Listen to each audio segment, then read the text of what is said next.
Mark had always prided himself on being able to spot who was going to buy a car and who wasn't.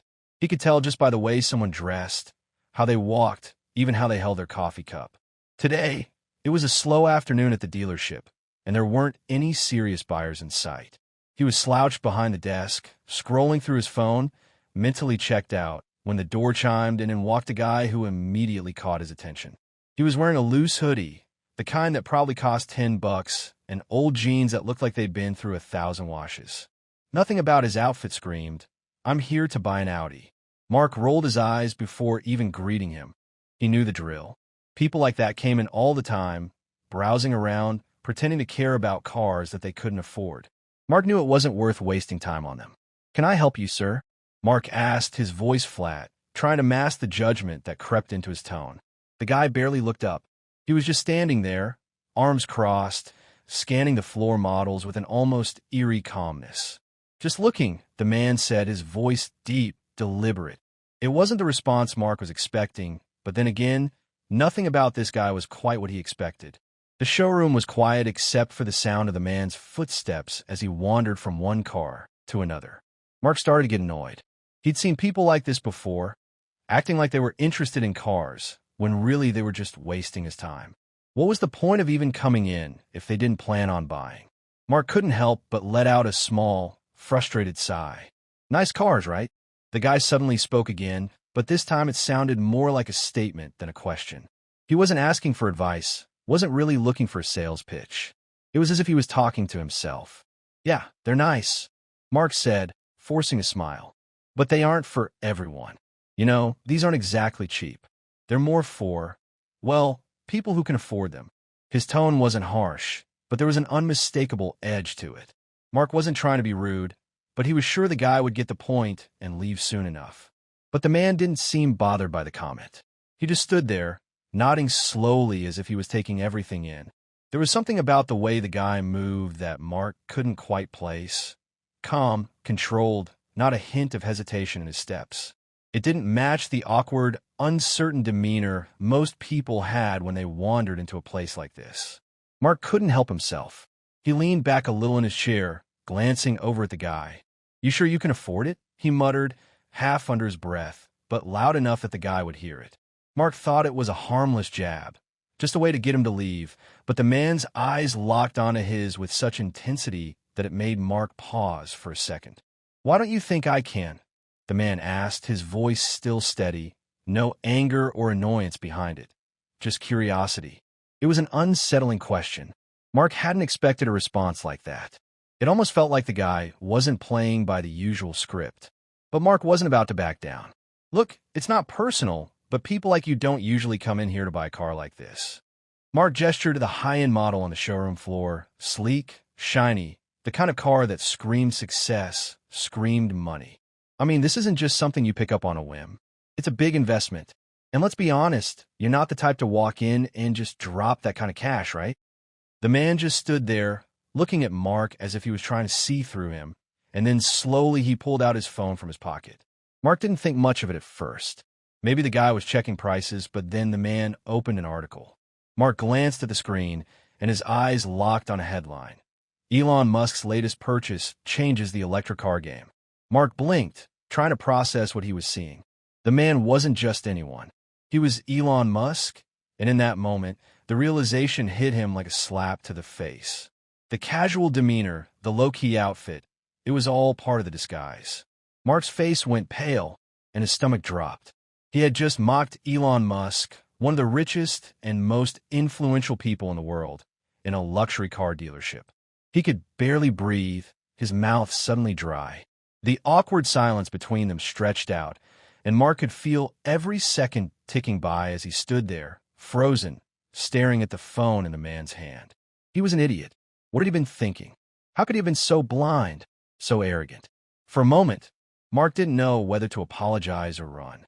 He could already hear the headline in his head. "Salesman mocks Elon Musk at luxury car dealership. Regrets it immediately." He thought about how his career could be over, how the ridicule would follow him, how the news would spread. The showroom felt smaller, suffocating, as if the walls were closing in around him. And the man, Elon Musk, didn't say a word. He just stood there, watching Mark struggle to find the right thing to say, his expression unreadable. It was too late now. Mark felt the blood draining from his face as his mind scrambled to make sense of what was happening. This wasn't supposed to be his life. Standing there, a small-time salesman, humiliated beyond belief, trying to salvage whatever dignity he had left in front of the man he just mocked. But what was he supposed to do now? Apologize? That was an understatement. He had no idea how to get himself out of this one. He was already cringing at the thought of how the story would spread once it got out. Musk didn't have to say anything, didn't even have to lift a finger. The moment Mark's stupidity hit the internet, it would be everywhere. His friends, his colleagues, everyone who had ever looked at him like he was the guy who made it, they would see the truth, that he'd been nothing more than a clueless, arrogant idiot. But there Musk stood, silent, still holding the phone in his hand. Mark watched the man's face, searching for some hint of anger or maybe disappointment, but he found nothing. It was as if Musk was waiting for Mark to come to some kind of realization, to see just how much he'd messed up. Mark stood frozen, not knowing whether to break the silence or try to play it cool and pretend nothing had happened. The seconds stretched into eternity. His stomach twisted, and a voice in his head kept asking, "What do I say? What was the right thing to do now?" He knew there was no getting out of this. His words had already been thrown into the wind, and it was too late to take them back. Finally, after what felt like an agonizing stretch of time, Musk lowered the phone from his face and looked at Mark. His expression was unreadable. "You really think I can't afford it?" Musk's voice was smooth even. There was no edge, no mockery, just a quiet calmness, the kind that made Mark feel even more embarrassed. Musk wasn't angry, not even close. He wasn't trying to make a scene or lash out at Mark for his disrespect. But somehow, that made it worse.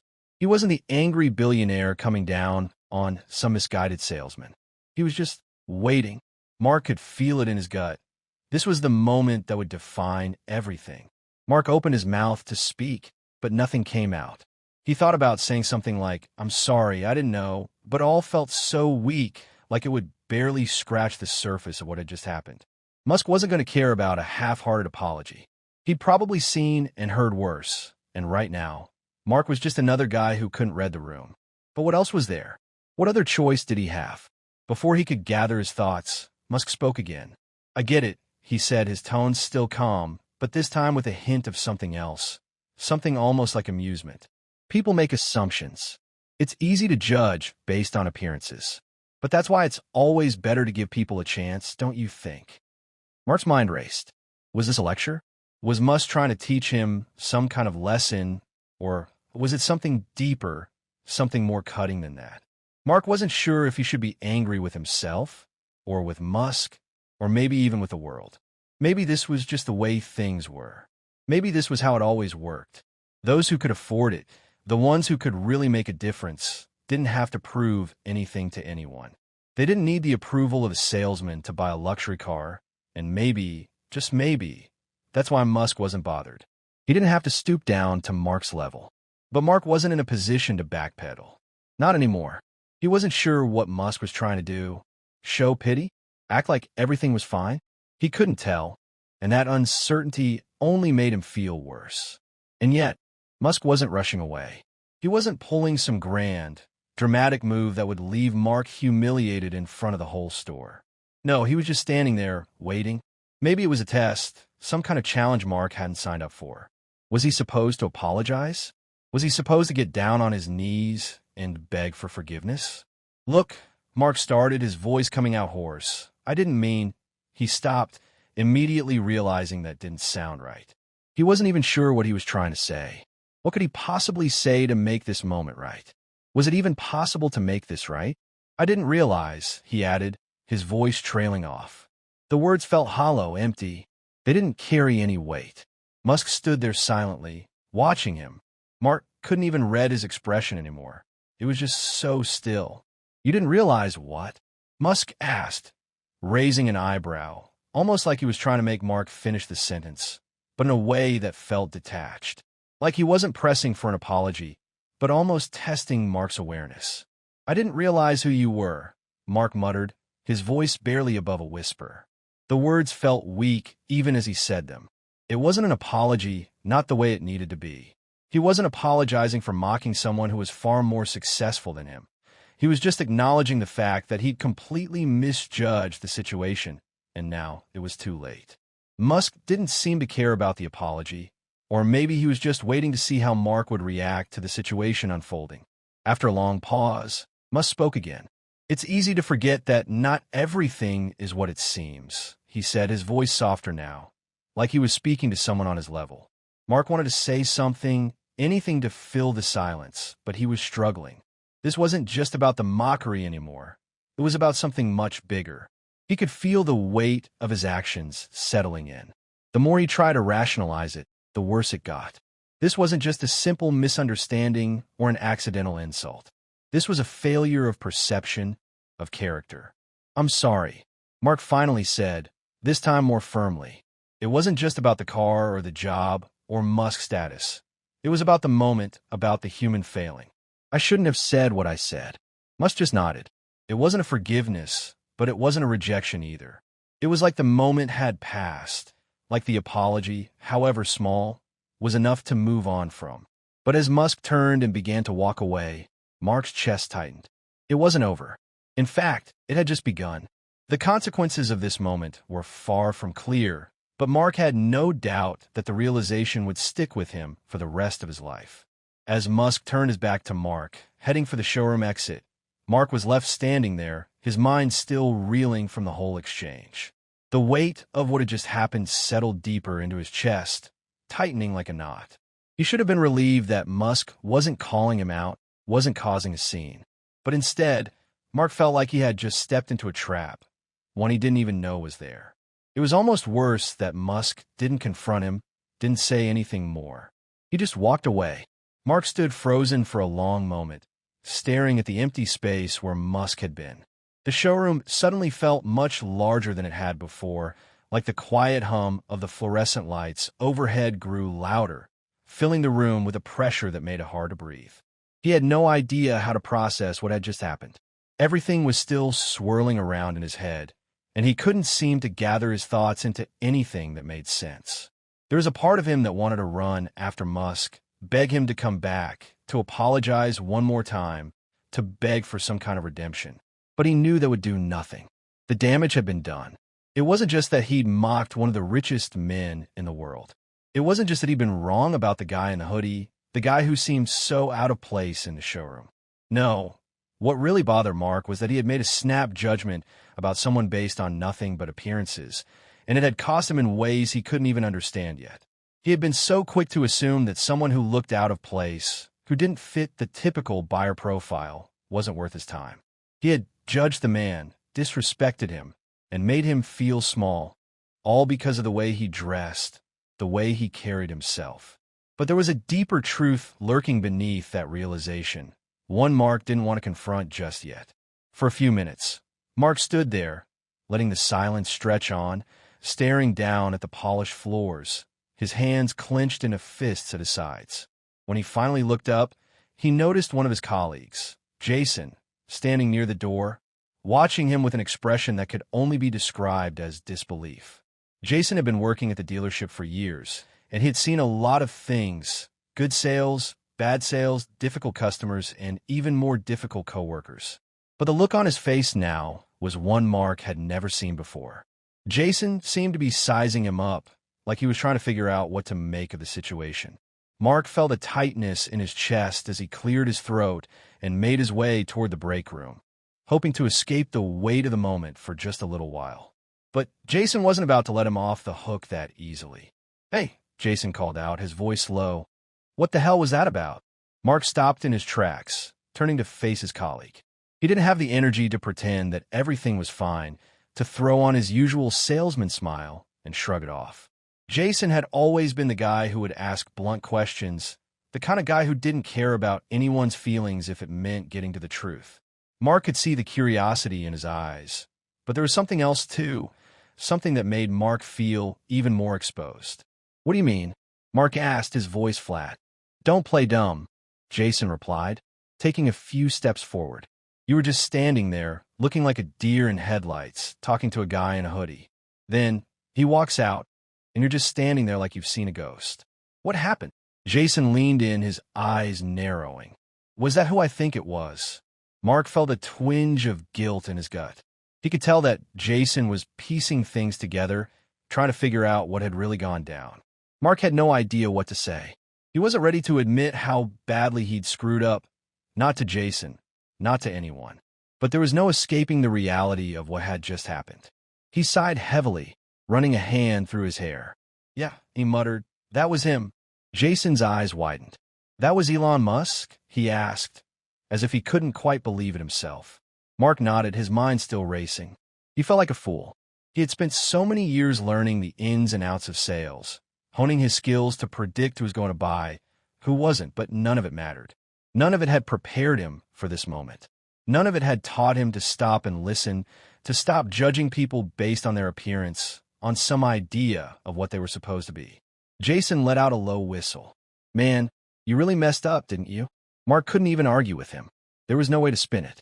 He'd made a complete fool of himself. He had insulted a man who was far beyond anything Mark could ever imagine. And for what? To feel better about himself? To assert some kind of superiority? It was pathetic. I didn't mean to. Mark started, but Jason cut him off. Yeah, Jason said, rubbing his forehead. I get it. But seriously, man, you've got to know better than that. You don't treat people like that, especially not someone like him. Mark swallowed hard. I know. The words tasted bitter. Jason stood there for a moment, watching Mark with an almost calculating look. You're not the first one to make that mistake, you know, Jason said, his tone softer now. People like him, they don't need to prove anything. They've been through the same thing a million times. But that doesn't mean it's not still a kick in the teeth when someone treats you like you don't belong. And you're lucky he didn't make a bigger deal out of it. The last sentence hit Mark like a punch to the gut. He knew Jason was right. Musk had every reason to tear him apart, to ruin him, and yet he hadn't. That was the real lesson here. Not that he'd mocked someone he should have respected, but that Musk had chosen not to react, not to engage with the petty insult. He just walked away, letting the moment die with him. Mark felt a sense of shame wash over him, but it was mixed with something else, something deeper. It wasn't just guilt. It was this strange, gnawing realization that he wasn't just a victim of his own actions. No, this was about more than that. It was about change, about breaking free from the cycle of judgment and pride, about realizing that the world didn't revolve around the categories he had constructed in his own mind. The thought stuck with him as he stood there, alone with his failure, the weight of the moment pressing harder with every passing second. The next day, Mark could barely focus on anything. The events of yesterday played out in his mind like a movie he couldn't turn off. It wasn't just the sting of embarrassment, though that was there too. It wasn't just the feeling of having put his foot in his mouth in front of one of the richest men on the planet, either. It was the realization of how far removed he had been from truly understanding what mattered. He'd spent so much of his life looking for shortcuts, judging people based on their status, trying to climb a ladder that he never stopped to wonder whether the ladder was even worth climbing in the first place. What did it mean to be successful? What did it mean to be respected? But none of that seemed to matter now. All Mark could think about was the way Musk had walked away, how he hadn't exploded, how he hadn't gone off on him or made a scene. It wasn't until later that afternoon, when Mark was at the dealership cleaning up a stack of papers, that the real shock came. He wasn't prepared for it, didn't know it was coming. It was just a normal day, another hour of dealing with customers, another day trying to move inventory. Then the phone rang. Mark picked up the receiver absent-mindedly, expecting it to be a potential lead or another mundane call that he could brush off. What he wasn't expecting was the voice on the other end of the line. Is this Mark? The voice was smooth, controlled. There was no mistaking it. It was Musk's. Mark's heart skipped a beat. Yes, this is Mark. His voice was shaky, and for a second, he almost wondered if he was imagining it. Was he dreaming? He'd never expected to hear from Musk again, let alone be called by him. Good, Musk said. There was no preamble, no small talk. I've been thinking about our interaction yesterday, and I want to clear the air a bit. Can we talk? Mark could barely keep his composure. Of course. Yeah, I'm sorry for what happened. I didn't mean to offend you." The words came out in a rush, but they felt inadequate. He was trying to apologize, but he wasn't sure what for. Was it for mocking him in front of the whole store? Or was it for the judgment, the quick assumptions he'd made? Either way, he felt like he was walking on eggshells. "I know," Musk said, his voice soft, almost kind. "But there's something you should know about me. It's important that you understand what happened yesterday. I'm not angry at you, Mark. In fact, I think you might have done me a favor." Mark's brow furrowed. "A favor? I don't understand." His confusion was palpable, his mind still grappling with the weight of everything that had happened. "I wasn't offended by your comment," Musk continued, his voice taking on a different tone now, one that was more thoughtful. "I get it. People think they know me. They think they know what I'm about, what I want, what I need. They think they can judge me based on how I look or where I'm from. But I wasn't upset by you, Mark. Not even close." Mark's mind raced, trying to process the shift in the conversation. He had been so sure that he was about to get an earful, maybe even a lecture. But this was something else entirely. Musk was telling him that it was okay, that he wasn't upset. "I don't," Mark began, but Musk cut him off gently. "Let me finish," Musk said. "The thing is, what you didn't realize is that I've been in situations like that before. People looking at me, judging me before they even know who I am.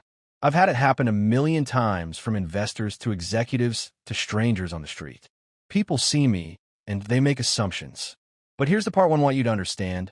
I could have gotten mad. I could have yelled at you, made you feel small, and maybe you would have learned something from that. But I didn't do that. Instead, I let you see the truth for yourself." Mark was silent, processing the weight of those words. He hadn't expected this at all. The more Musk spoke, the more Mark began to realize that the lesson wasn't just about humility. It wasn't about being a good salesman or a better person, though that was part of it. No, what Musk was saying was much deeper than that. It was about understanding that everyone, no matter who they were, was human. Even someone as famous and powerful as Musk wasn't exempt from the basic need for respect and empathy. And Mark? He had treated that like it was an afterthought. "But why?" Mark asked, his voice filled with confusion. "Why didn't you do anything? You could have humiliated me in front of everyone. You could have made an example out of me." He swallowed, the words feeling heavy on his tongue. "Why didn't you?" Musk was quiet for a moment, and when he spoke again, his voice held something that made Mark's heart race. "Because, Mark, I wanted you to figure it out on your own. I didn't want to make you feel worse. I didn't want to make the same mistake you made, assuming I knew you just because I was standing in front of you. I let you have your moment, and I gave you the space to come to the realization. The best way for someone to learn is by letting them see the truth for themselves, not by forcing it on them." Mark felt a strange mix of emotions, relief, confusion, and awe. The whole conversation felt like a revelation, a turning point.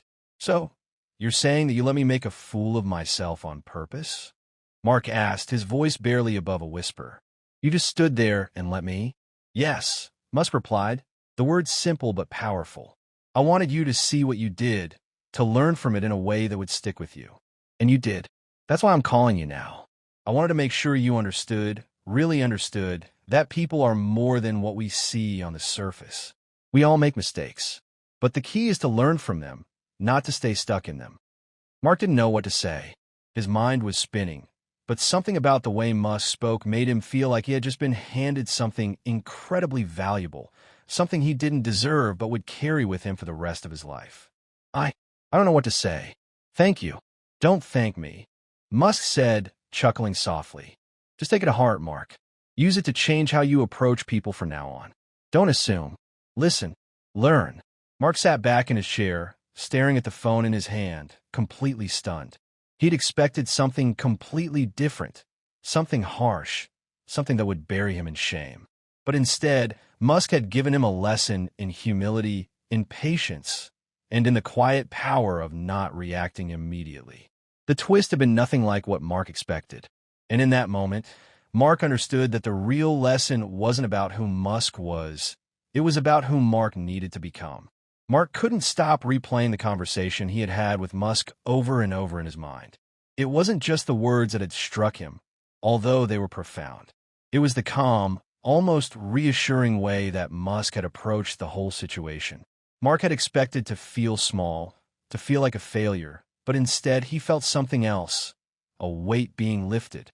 Musk's message was clear. People are not their first impression, not their outward appearance, and certainly not the assumptions others place on them. He realized how often he had made snap judgments throughout his life, treating people based on the labels he had given them rather than seeing them as individuals. That phone call had made him think more deeply than he had in years. He knew that change didn't happen overnight, but something inside him shifted that day. He couldn't let it go. The rest of the afternoon passed by in a blur. Mark wasn't really focused on his work anymore. His mind was elsewhere, on what Musk had said and how he could start to put that philosophy into practice. He found himself looking at the customers that came into the showroom differently. Instead of automatically sizing them up based on their clothes, their demeanor, or their appearance, he tried to see them as people. Real people with stories he would never fully know. It wasn't as easy as it sounded. Old habits die hard. He still caught himself making assumptions about who was serious about buying and who was just browsing. But each time he felt that impulse, he remembered what Musk had said. He had to give people the space to be themselves, to let them show him who they were before he decided what they were capable of. That evening, Mark sat on his couch, looking through some old emails. He saw one from a few weeks back, from a potential customer named Leo. It had slipped through the cracks, a forgotten lead. Leo had seemed a little too unpolished to be a serious buyer, someone who probably wouldn't even show up to the appointment. But Mark hadn't taken the time to follow up, hadn't reached out again. He had written him off without a second thought. But now, after everything that had happened, Mark couldn't ignore it anymore. He opened the email and read it again.